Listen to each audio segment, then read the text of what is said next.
네, 안녕하세요. 세경기입니다. 지금 오늘 말씀드릴 이야기는 미국 주식 움직임에 연휴에도 고민이 깊은 개미들에 대한 이야기입니다. 많은 분들이 이제 설 연휴 지나면서 그 과정 속에서도 연휴 기간 속에서 고민을 많이 하셨을 거라는 생각이 드는데요.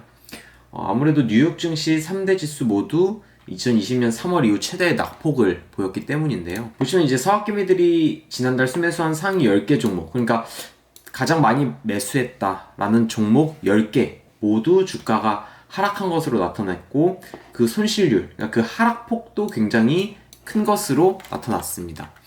그리고 어떤 분들은 이제 조금 안정적인 자산 분배를 위해서 ETF에도 많은 것을 투자하셨다라는 것을 알고 있는데요.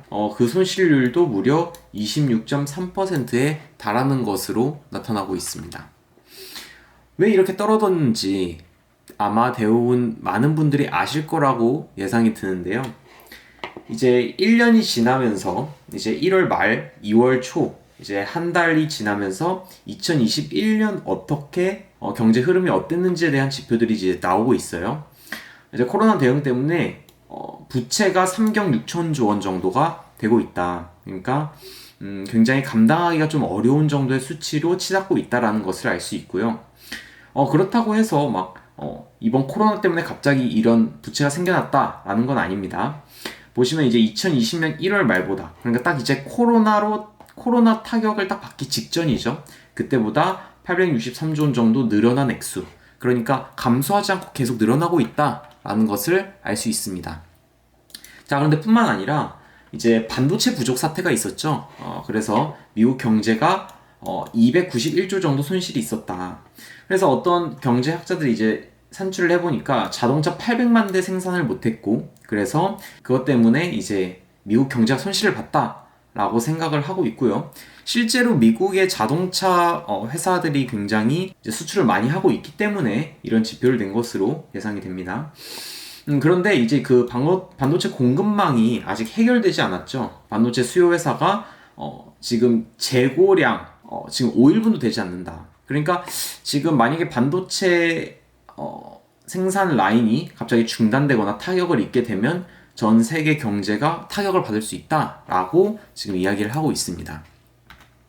자, 그러면 저희가 한번 예상을 해볼만 하죠. 그러면 3분기 세계 파운드리 시장 매출 상위인 이런 기업들에 우리가 투자해 봄직하지 않을까라는 것에 대해서 한번 예상은 해볼 수 있습니다. 하지만 이 기업들 중에서 사실 또 이 삼성 같은 경우에는 파운드리보다는 아무래도 메모리 칩이 실제로 매출과 순수익을 내는데 특화되어 있죠. 그래서 이런 것들을 잘 고려해서 투자하는 것이 굉장히 중요하다라는 것을 알 수 있습니다. 자, 근데 오늘 할 이야기는요, 바로 이 기사입니다. AMD라는 기업 모두 아시죠? 자, 근데 자일링스라는 기업은 조금 처음 들어보셨을 수도 있어요. 자, 그런데 AMD가 자일링스를 인수해 오려고 하는 그런 조짐이 보였었고, 그리고 결국엔 지금 거의 다 왔다라는 뉴스 기사가 떴습니다. 바로 중국의 조건부 승인이 떨어졌기 때문인데요. 중국은 이런 인수합병, 미국 기업의 인수합병에 대해서 굉장히 부정적인 생각을 가지고 있고, 뿐만 아니라 반도체의 경우에는 특히 민감하죠. 그래서 얼마 전에는 그 엔비디아가 ARM을 인수한 건에 대해서 반대 의견을 내기도 했습니다. 자, 그러면 일단 AMD가 인수하려고 하는 이 자일링스라는 기업이 어떤 기업이냐 좀 소개를 하고 넘어갈까 합니다. 광통신, 자동차, 그리고 뭐 방어 시스템, 다양한 영역에서 이제 FPGA와 복합 프로그래머블 논리 소자를 개발하는 개발 회사다라고 알려져 있습니다. 자, 그런데 저희가 지금 여기서 알고자 하는 거는 이 FPGA라는 거에 특화되어 있습니다. 자, FPGA 같은 경우에는 AMD가 사실 관심을 가지고 있는 건 바로 이 FPGA 기반 인공지능 기술 확보를 위해서입니다. 이 인공지능 기술 확보를 위해서는 FPGA 기반한 기술 확보가 우선시 되어야 된다라는 것이 AMD의 결론이고요. 이 FPGA에 대해서 조금 더 설명을 드리자면 필드 프로그래머블 게이트 어레이, 제품이 출시되고 난 후에 그 제품을 가지고 프로그래머 하시는 분들이 프로그래밍이 가능한, 그러니까 그 이후에 추가적인 개발이 가능한 반도체 소자 정도로 이해를 하시면 됩니다. 프로그래밍의 역량에 따라서 그리고 방향성에 따라서 그 기능이 조금씩 달라질 수 있다라는 거겠죠. 정리해보면 제조 공정 이후, 그러니까 만들어내고 난 이후 소비자와 설계자가 프로그래밍을 할 수 있도록 요구되는 어떠한 논리 기능도 수행할 수 있다라는 장점이 있습니다. 즉 AI에 대한 기술이 가파르게 상승하면서 소비자, 설계자들에 대한 역량도 굉장히 뛰어나지겠죠. 그런 거에 대한 그 요구사항을 다 받아들일 수 있는 특징이 있다라는 겁니다. 자, 그것이 바로 이제 AMD가 자일링스를 인수하려는 주 목적입니다.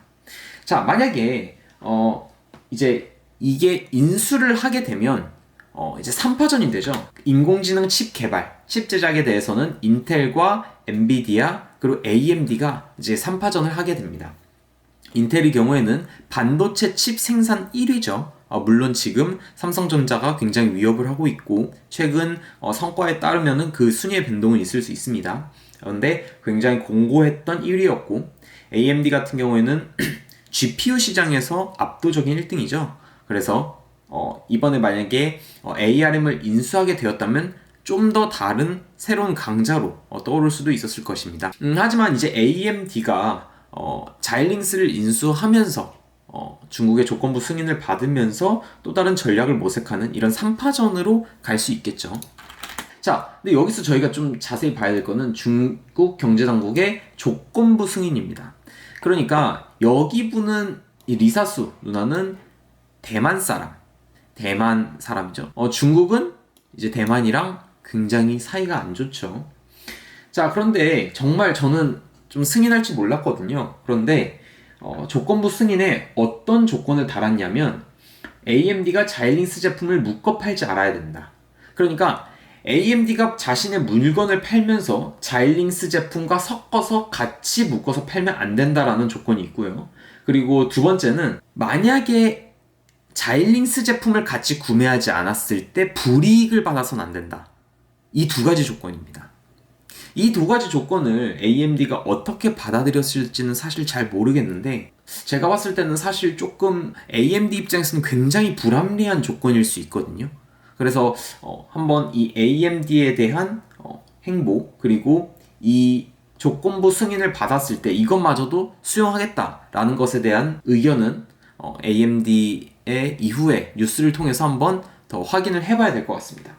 인수하게 되면 데이터 센터용 칩 경쟁력이 강화된다는 것에는 변함없어 보입니다.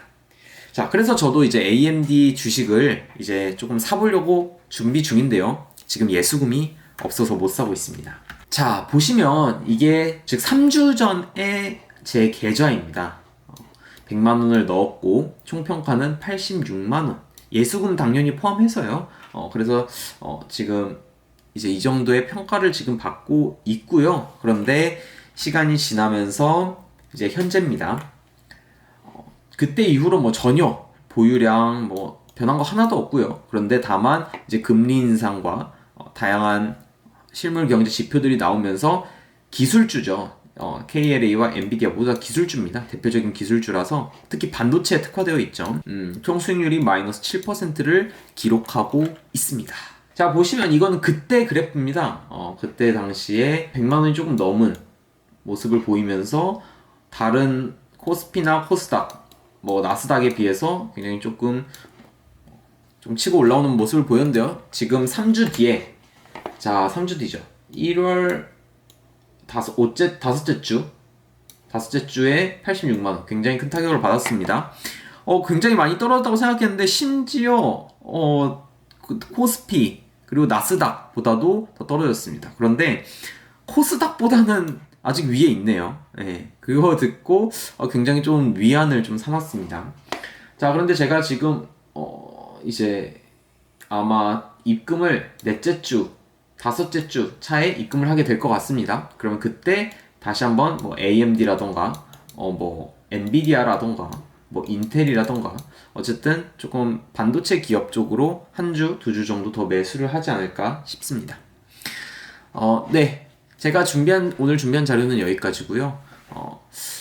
지금 요즘에 금리 인상이 조금 가파르게 진행된다는 소식에 기술주들이, 대형 기술주들, 그리고 나스닥을 가지고 있는, 나스닥을 추종하는 ETF 경우에는 굉장히 큰 타격을 많이 받고 있습니다.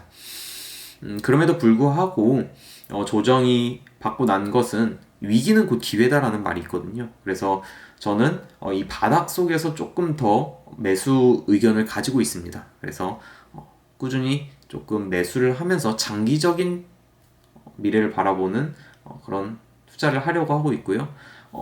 이제 한 달 됐으니까요. 조금 더 지켜봐야 될 것 같습니다. 네, 시청해주셔서 감사하고요. 구독과 좋아요, 알람 설정 부탁드리겠습니다. 네, 시청해주셔서 감사합니다.